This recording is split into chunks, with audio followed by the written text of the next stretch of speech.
వలన వినిన సత్యమునే మీతో చెప్తున్నాను అంటూ ఉన్నాడు. దేవుని వలన వినిన సత్యమునే చెప్తున్నట్టు ఉన్నాడు. ఈరోజు లోకంలో మనం కూడా ఈ సత్యమును మనం ప్రకటిస్తూ ఉంటే అనేకుల విషయంలో మనం ఏంగా ఉంటూ ఉన్నామో తప్పుగా ఆలోచిస్తూ ఉన్నారు.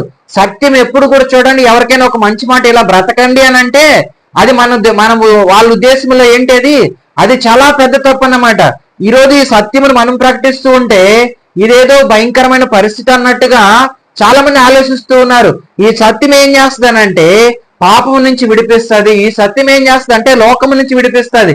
ఈ సత్యం ఏం చేస్తుందంటే పరలోక రాజ్యమునకు నిన్ను నడిపిస్తుంది, నిన్ను సజీవుడుగా జీవింపజేస్తుంది, నిన్ను నిత్య రాజ్యములోనికి నిన్ను నడిపిస్తుంది సత్యము. చూడండి, ఇజ్రాయెల్ ప్రజలు సత్యముని విన్నారు, దాని ప్రకారం కొంతమంది ఏం చేశారు, నిలబడ్డారు సత్యంలో. అందుకని వాళ్ళు ఎక్కడికి వెళ్ళారు, పాలు తేనెలు ప్రవహించే కనాను దేశమునకు వెళ్ళారు.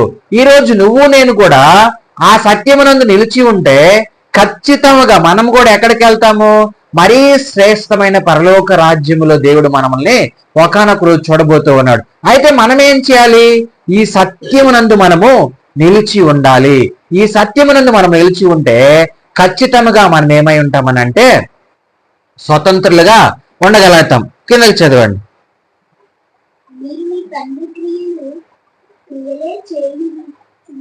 చదవాలి, నువ్వు చదువు.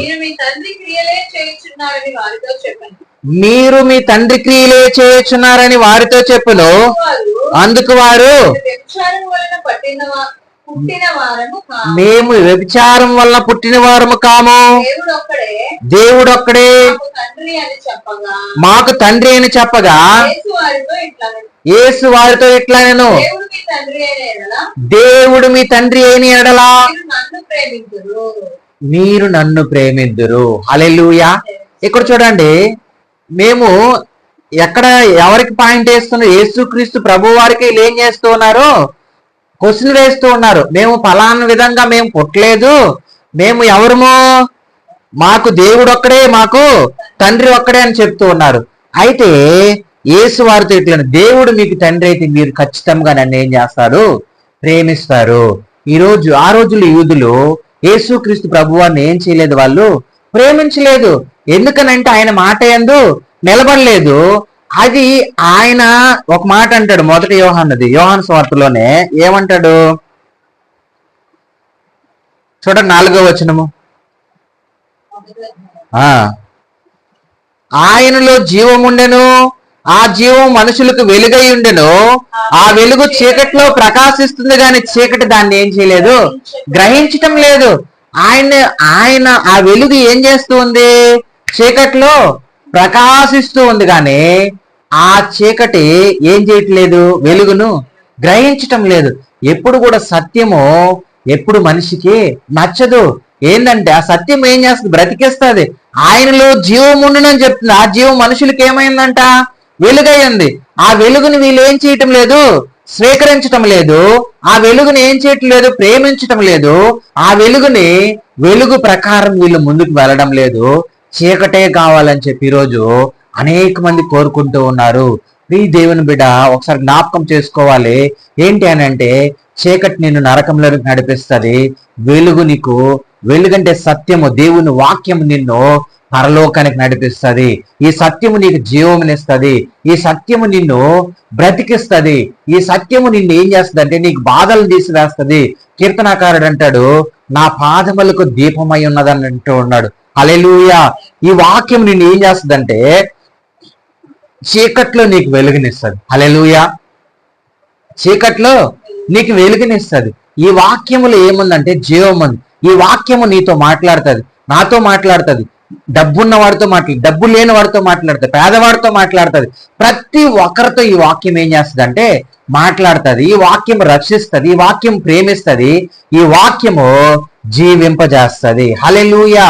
అయితే మీరు తండ్రి మాకు తండ్రియే దేవుడై ఉన్నాడని చెప్తున్నారు కదా. అయితే ఆ తండ్రికి కుమారుడై ఉన్న నన్ను మీరు ఏం చేయటం లేదు, ప్రేమించటం లేదు.